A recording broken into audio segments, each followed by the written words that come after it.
Here we're assuming we have two lenses, one of them a converging lens shown by the inwards curving on the diagram.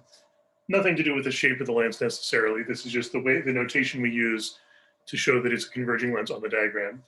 With focal length 4 centimeters, distance to the focal point as measured from the surface. And another diverging lens shown by the outwards curving notation with focal length -6 centimeters. And we generally use positive focal length for converging and negative focal length for diverging. The main reason for that is so that we can use the same equation for both. The standard thin lens equation, geometrically, this is set up specifically for a converging lens, but it turns out that the only difference with the equation with the diverging lens is an extra negative sign. So you can use the same equation for both as long as you always use positive for converging and negative for diverging. And that's true for mirrors also. Converging mirror, you'd use a positive focal length. Diverging mirror, you'd use a negative focal length. So we've got two lenses, and let's say we put an object near one of them. Let's say we've got an object over here at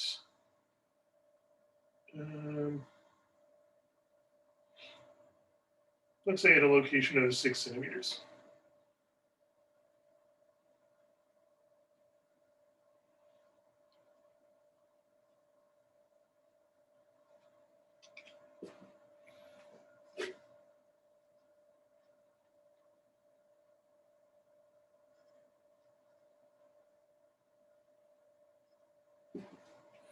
So the object, the actual physical thing emitting light or reflecting light, is 6 centimeters away from the first lens. And what we can do with that is we can figure out where the image is going to be. And for multiple lens setups, you want to treat this one lens at a time, or one mirror at a time if you're using mirrors. So ignoring the second lens entirely, we're just going to treat the first lens as creating an object from the first, or creating an image from this first object. And how do we find where that image is going to be?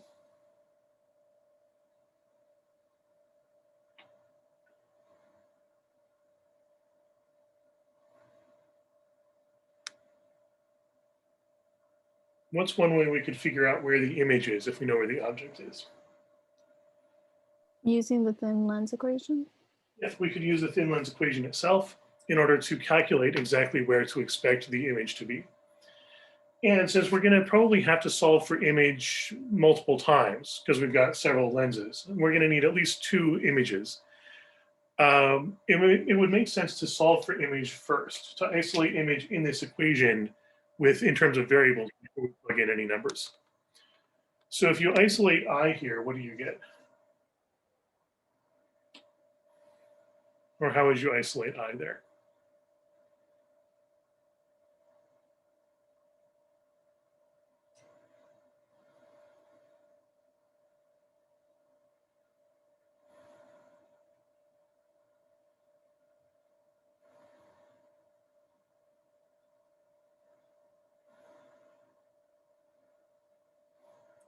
Yeah, subtract 1 over O from both sides.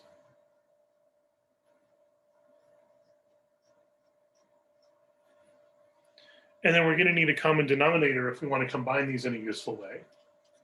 So if we just multiply this by O over O and multiply this by F over F, now they're the same denominator.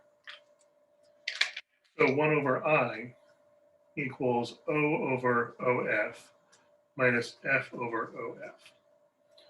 Combine those, we just get O minus F over OF.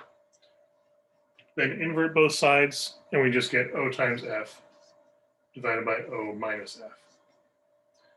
So we can use this as a variation on the thin lens equation. Same equation, just rearranged in a different way. And now it's I is already isolated. We don't need to solve for I again because it's already solved for I. So let's try plugging in the numbers there and see what we get. For the first lens specifically, and this is why I've labeled this F1, the focal length of the first lens. O1, the object we're using for the first lens. Fill this in, we get I1, the image from the first lens, equals O1 times F1 over O1 minus F1. So O times F, 4 times 6, divided by O minus F, 6 minus 4, 6 minus 4, that'll be 2. So 24 over 2 is 12. So that means image 1 is going to be 12 centimeters.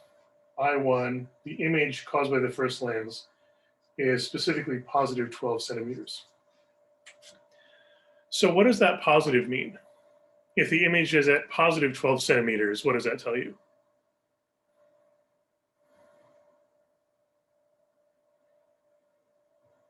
It's a real image, and also where will it be?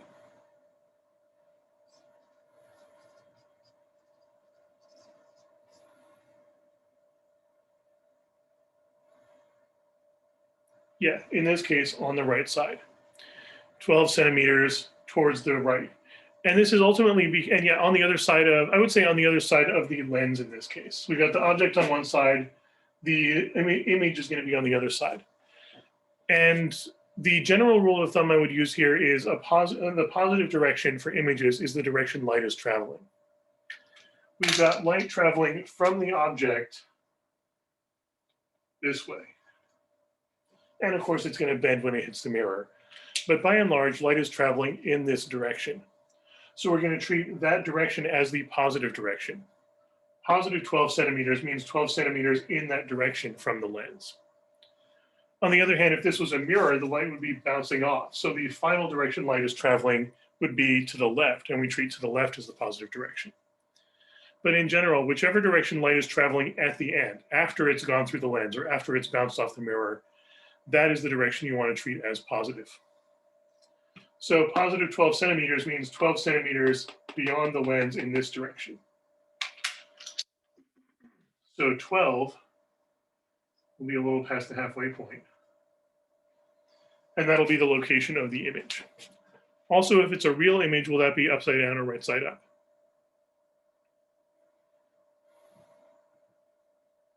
Yeah, real image is going to be upside down. So we should expect an image that's upside down compared to the original object. Also, if it's 12 centimeters away, whereas the object is 6, what does that suggest about the apparent size of the image?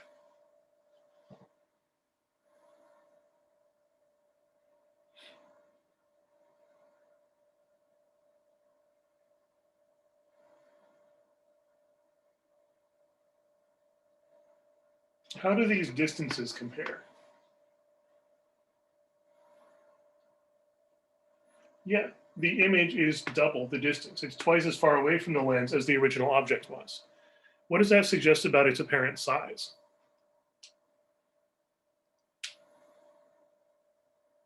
Yeah, the image should be twice the size of the object. And this is ultimately about similar triangles. One of the rays of light, guaranteed, will be a ray of light that passes from the object towards the center and keeps going. That means these angles are the same. So this triangle and this triangle are similar triangles. They're going to have to be proportional. If this side is twice as large as this side, then this side will be twice as large as this side. So the image being twice as far from the lens as the object was means the image will be twice as tall as the object was. This also shows up in what we call the magnification equation.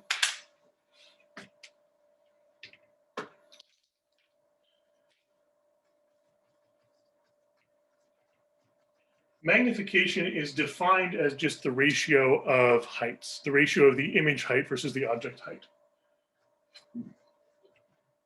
So the definition of magnification or magnification factor is just the ratio of height of the image versus height of the object. So for instance, in this case, height of the image over height of the object will be 2 because the image is twice as tall as the object. However, the image is also upside down, so we treat its height as being negative. So in this case, the magnification is -2, saying that the image is twice as tall as the object and upside down. There's also the magnification equation, which says that magnification also equals negative image distance over object distance. So what magnification actually means is the ratio of heights. But you can also calculate magnification as the ratio of distances because these are similar triangles, so their side lengths have to be proportional, same ratio. that is the ratio of heights has to match the ratio of distances with a negative sign to compensate for upside down versus right side up. So in this case, we can actually calculate that. Negative 12 over 6 is just negative 2. So we would call that M1, the magnification for the first lens.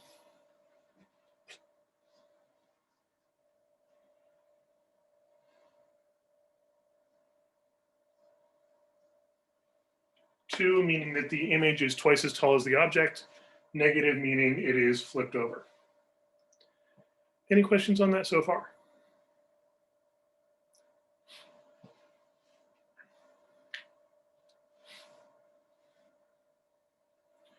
And of course, we could also do ray tracing here. If we wanted to draw in the rays, like I said, we can draw in one ray of light through the center that just keeps going straight. What other rays of light could we draw in for a converging lens?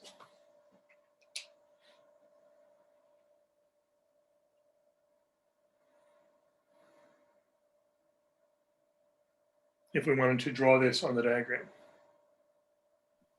We can draw one like parallel and then goes through the focal point. Yeah, if we have a ray of light that starts off from the object traveling parallel to the optical axis, that parallel ray is going to hit the lens and bend, so it's now collinear with the focal point on the other side.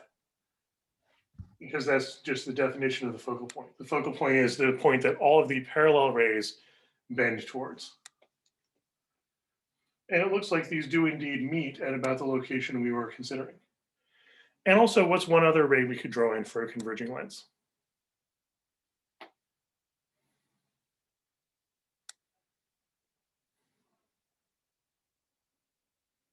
We could have a ray that starts off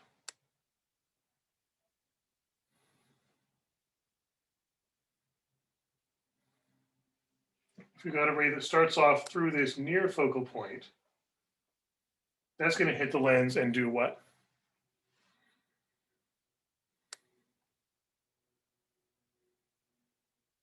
Yeah, that's going to bend to become, and in this case, in this case, it is horizontal, but more generally, I would say parallel to the optical axis. Because the optical axis doesn't have to be horizontal. We could arrange these lenses in a different arrangement, a different orientation. But in general, any ray that starts off through the focal point is going to bend to become parallel to the optical axis. And note that all three of those rays intersect in this point and, of course, keep going. So for purposes of anything afterwards, we can treat these rays of light as if they came from here. And that's really all the image means. The image is a new location that all of these subsequent rays of light seem to have come from. So there's our image. Image from lens 1. And we know that that distance, I1, is 12 centimeters. So that means that the image is here, 12 centimeters from the lens, upside down, and twice as tall as the object. However, if those rays of light don't just stop there, they keep going, what's the very next thing they're going to hit?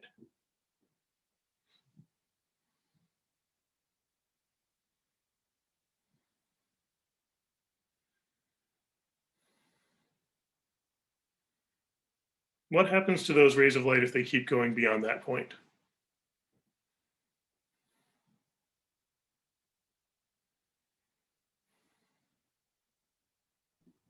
They will diverge. They're currently spreading out, but they're going to hit the next lens, right? This diverging lens, which is going to make them diverge even more. Yeah.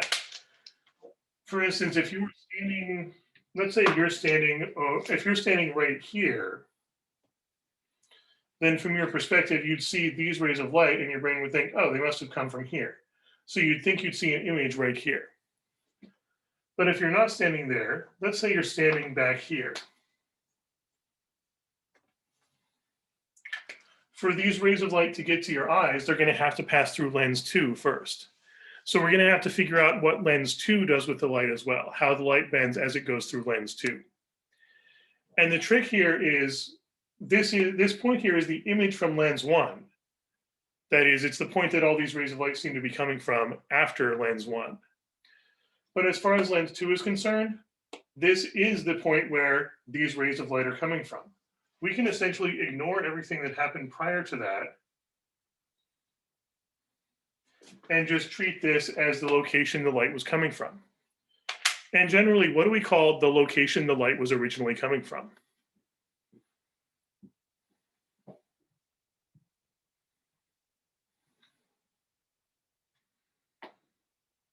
Where did the light come from in the first place here?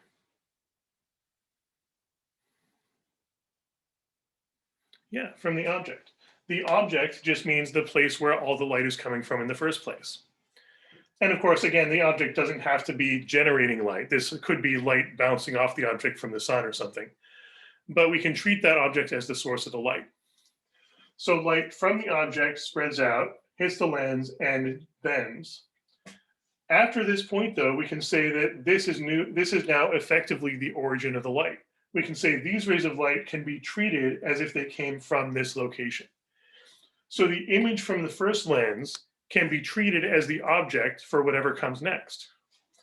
Image from lens 1, we can instead treat as the object for lens 2.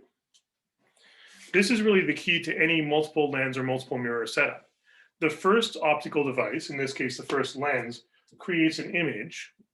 That image is now where the light seems to be coming from. So that image from the first lens can be treated as the object for the second lens. For all practical purposes, for lens 2, we can ignore everything that happened before and just treat this location as where the light was coming from. We don't have to care about what happened earlier. So that's the key here. We're going to treat image 1 as object 2. Does that mean we can just plug 12 centimeters in for O in the thin lens equation? No, because this object distance, all these distances should be measured from where? Yeah, we should now be measuring from lens 2. 12 centimeters was the distance from lens 1. But if we're now going to be running calculations based on lens 2, we should be measuring distances from lens 2. So this distance is what we would call O2, the object distance for purposes of lens 2. And how would we figure out what that distance is?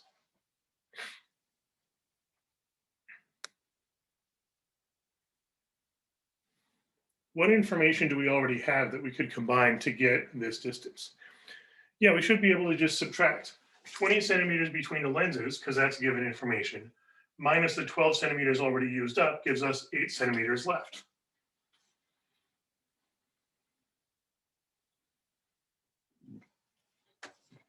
I'll write that bigger up here so we can actually see it. But yeah, we can just subtract those. And in general, you can always use that subtraction. The idea that in general,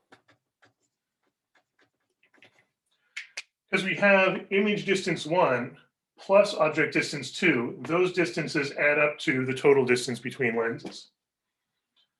So object distance 2 plus image distance 1 equals, let's call this capital D, the distance between lenses.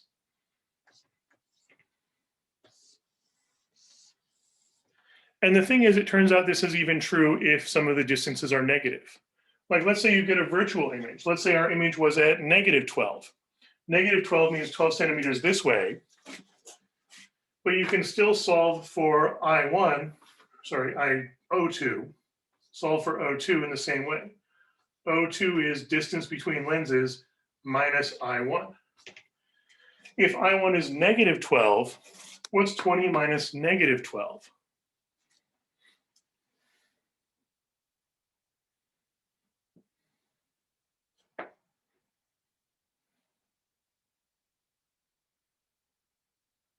What would you get if you subtracted that? 20 minus negative 12, what would you get?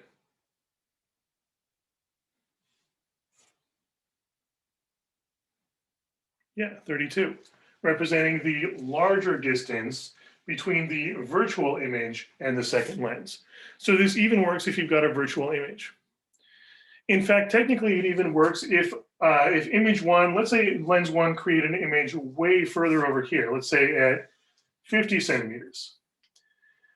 If image one was positive 50 centimeters, what would you get when you subtracted?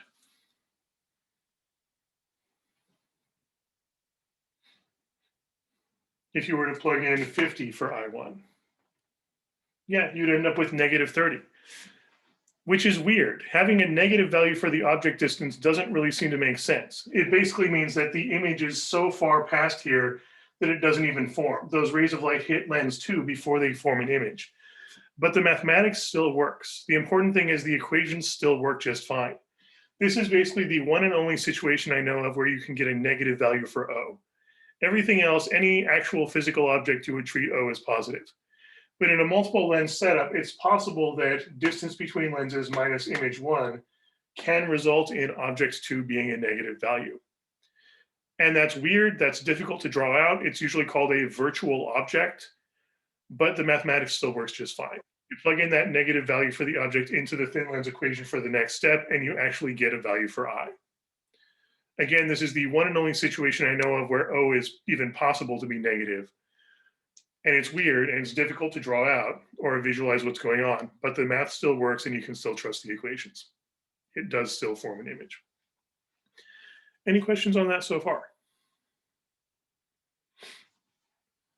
If lens one did create a virtual image, well, keep in mind the image is not actually the site of any physical thing. The image is just where the light seems to be coming from. So if lens one had created a virtual image, like let's say lens one, let's say we put the object so close to lens one that it's inside the focal distance. And we've got light spreading out.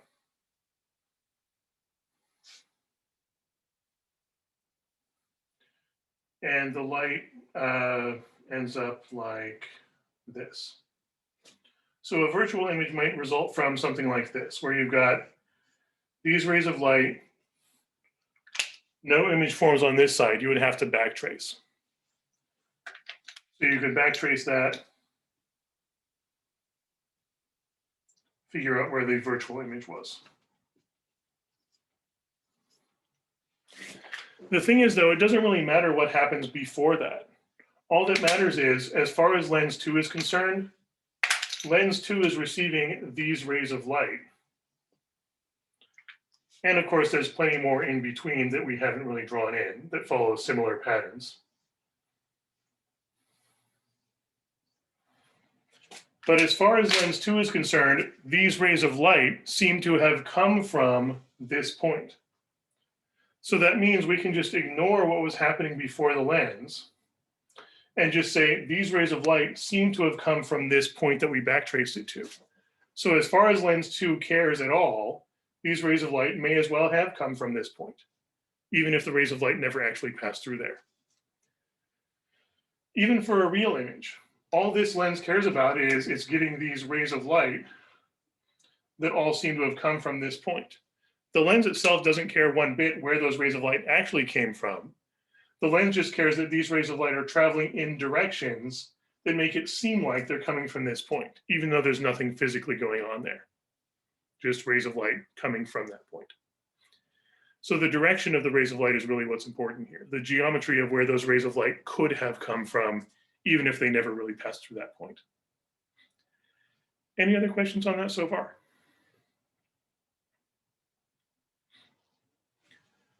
All right, so let's run the numbers and the ray tracing on this new object, the image from lens 1, which is being treated as the object for lens 2.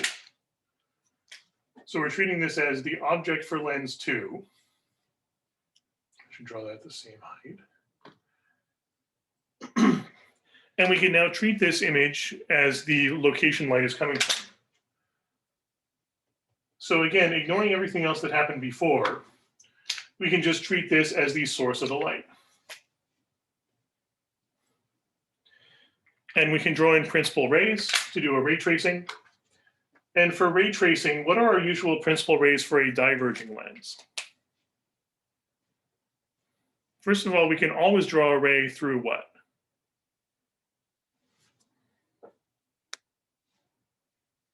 From here through where? Yeah, through the center. No matter what type of lens, converging or diverging, a ray of light through the center is just going to keep going in a straight line. And there will be a ray in that direction because originally we were only drawing out the three principal rays, but keep in mind there are rays coming in all directions that all bend and meet at this point. One of those rays is going to happen to be going in this direction. And we could also draw a ray that starts off parallel, but this is a diverging lens. So instead of the parallel ray deflecting towards the far focal point, what does it do instead?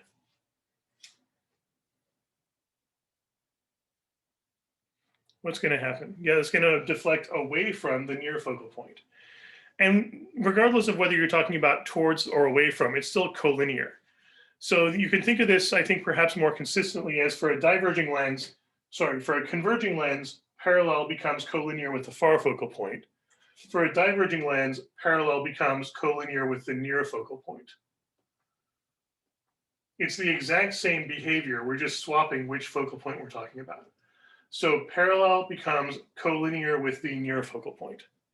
And of course, it never actually passes through the near focal point because it's on the other side of the lens. The light's path is going to be this path. And likewise, we could also have, for the converging lens, we had collinear with the near focal point becomes parallel.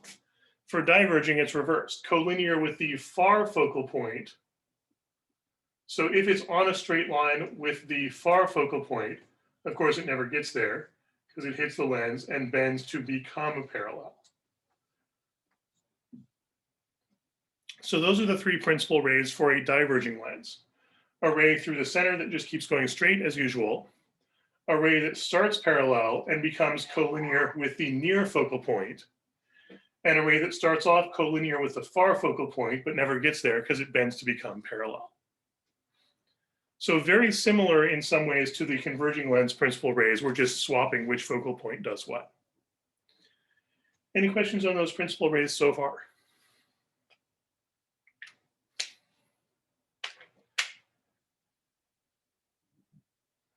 And will these ever meet on this side? No. So we get no image on this side. Instead, we have to backtrace to find a virtual image. So if we backtrace these,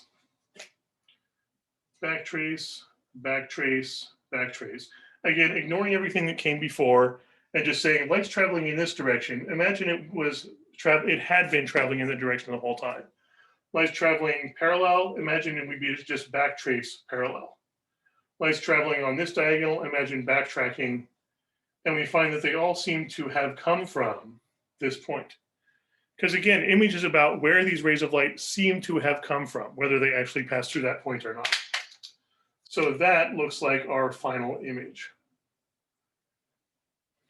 Virtual image, because the rays of light didn't actually intersect at that point. We had to backtrace. It is upside down compared to the original object, which seems kind of weird for a virtual image. But if you ignore the first lens and just say, this is a below the axis image of a below the axis object, this lens didn't flip it over. It just kept it in the same orientation it was before. Any questions on that ray tracing?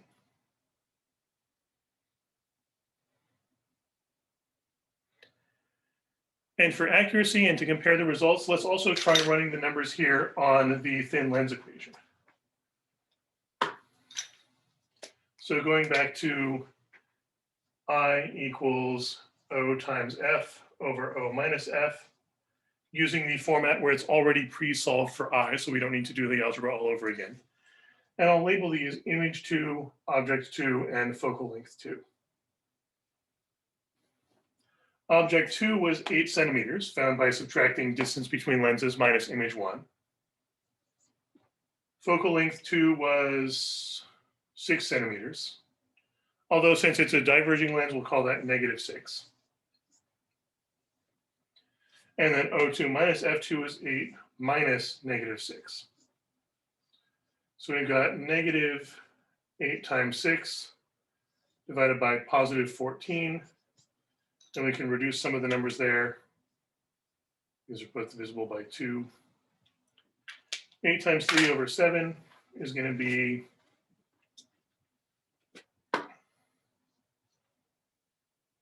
24/7, or negative 3 3/7. So that's the image distance. 3 3/7, meaning it's 3 3/7 centimeters away from the focal length. A little more than halfway to the focal point. That seems reasonable. Or 3 3/7 from the lens, I should say. And what does the negative signify here?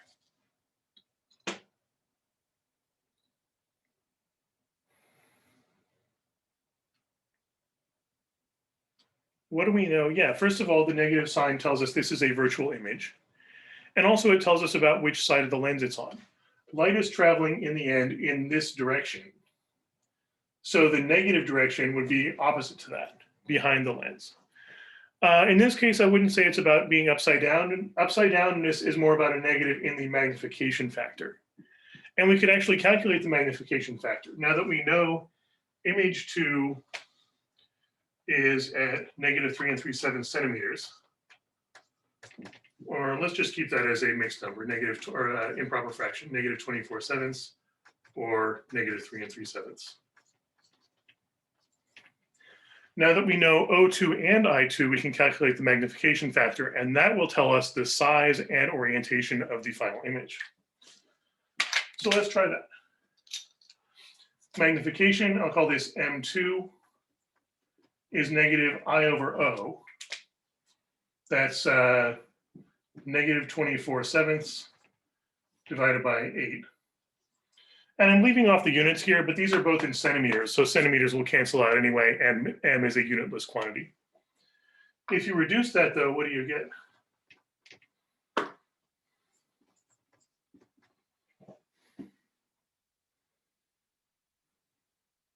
(24/7) divided by 8, what happens?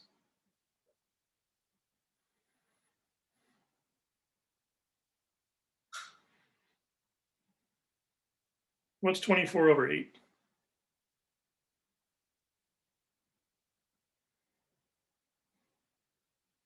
That's just 3, right? So we get 3/7, and these negatives cancel out. So we're left with just positive 3/7. So the magnification factor for lens 2 in this scenario is positive 3/7. And I'm saying for lens 2, but that doesn't mean lens 2 always has this magnification factor. It's really this lens combined with an object in this location leads to this magnification factor.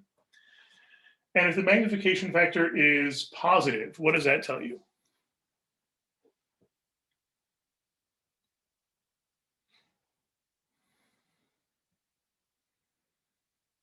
What does a positive value for M mean? Yeah, final image is right side up. And the final image is right side up compared to its object. Because remember, lens 2 is ignoring everything that happened before. Lens 2 is treating this as the object and creating this as the image. This image is the same orientation as this object. This object is below the axis. The image is also below the axis. So lens 2 has not flipped the image upside down. Lens 2 keeps the image the same orientation as the object itself. So that's what this positive signifies. Positive means the image is not flipped over compared to the previous object, whereas negative means it is flipped over compared to the previous object. And also this 3/7 here, what does that suggest? What does that tell you about the image?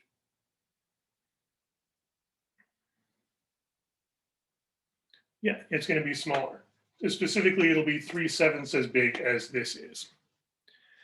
But this image, this object itself was actually an image of the previous object. So we can actually combine these magnification factors. And it's very helpful here to think of the magnification factor as a multiplier. This -2 means you take the height of the original object and multiply it by -2 to get the height below the axis for the new image. And then you take that height and multiply by positive 3/7 to turn it into the height of the final image. So how could we combine them to get the total magnification of this entire system?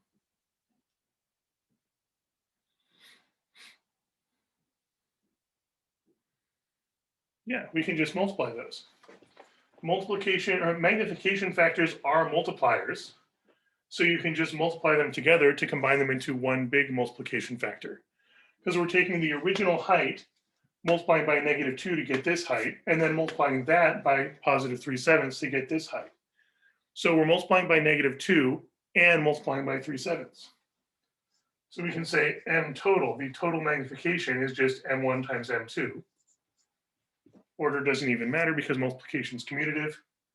So -2 times +3/7 is -6/7. What does that signify, the -6/7 here? What information does that tell you?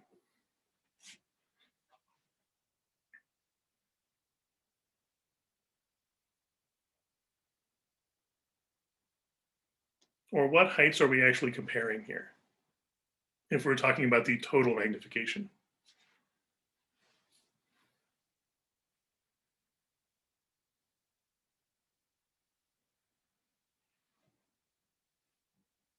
Yeah, the original object at the very beginning and the final image that was created. The final image. In the sense that if you're standing over here watching this system, all you're going to see is the final image. You don't see the original object because these rays of light didn't directly reach your eyes. You don't even see the image from lens 1 because these rays of light didn't reach your eyes. The rays of light that actually reach your eyes are these final rays of light which seem to be coming from here. So all you're going to see in the surface, behind the surface of lens 2, you're going to see this final image. And that final image is 6/7 the size of the original object. And also this negative tells you it's upside down compared to the original object. So the total magnification factor allows you to ignore what happened in between and just compare the original object from the very beginning and the final image seen at the very end, which will be 6/7 as tall as the original object and flipped upside down compared to the original object. Any questions on that so far? Or any other questions on multiple lenses in general?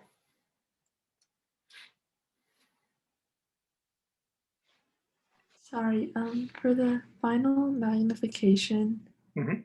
I think I just missed the last thing you said, but the -6/7 is comparing the final image to that first original object we started with. Exactly. The final image as compared to the original actual physical object before lens 1. That this final image will appear to be 6/7 as tall as the original object actually was. And this negative tells you it will also be upside down compared to the original object. And by combining all those into just one big magnification factor, we can ignore what happened in between. Any other questions on that?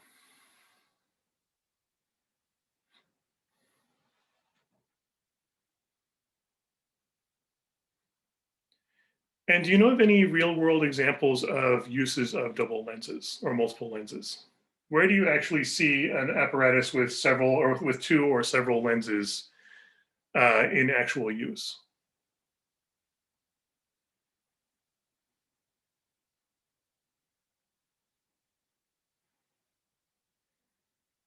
Yeah, a microscope is one example. You've got the, what is it, the objective lens and the optical or visual lens eyepiece. You've got the 2 lenses in the microscope, right? You've got one of them near the slide and one of them near your eyes. What that's doing is it's taking the object on the microscope slide. The first lens creates an image, and then the second lens creates an image of that image, which is presented to your eyeballs. The reason for that, instead of just using like a magnifying glass, one single lens, the whole point of a multiple lens setup is that it can allow you to create much larger, much stronger magnification factors than one single lens of a reasonable size would be. That with one lens, you can create a magnification factor up to some certain amount for practical purposes. Getting really, really high magnification is going to be difficult with one lens. But if you're using multiple lenses, you can combine the magnification factors. So for instance, if you've got one lens that creates a times 20 magnification and a second lens that creates a times 50 magnification, you get times 20 times 50 is times 1,000. So 1,000 times magnification is much larger than you get from either one of those lenses individually. And typically what we do for that is have each one of those create a real image. So virtual image, I mean. Each one of those creates I guess it really depends on the setup. Microscopes and telescopes, I think, do things oppositely. But if they're both creating real images, then you get a flip upside down and another flip upside down. So the final image is right side up anyway. And telescopes, you can do something very similar. If you've got a lens here and a lens here, then you can have one of the lenses create an image of some distant star or planet or moon or whatever. And then the second lens creates an image of that image, and the magnifications combine. So you can get a very, very high magnification by combining multiple lenses. And you can also do this very similar with mirrors. If you have a setup with several mirrors, you can have light coming in and bounce off of one mirror and then bounce off of another mirror and get to your eyes. So mirror telescopes operate in a very similar way. The first mirror creates an image of the distant star. The second mirror creates an image of that image, and the magnification factors combine. So you can get very, very good magnification by using two mirrors or two lenses instead of just one. Any other questions on that?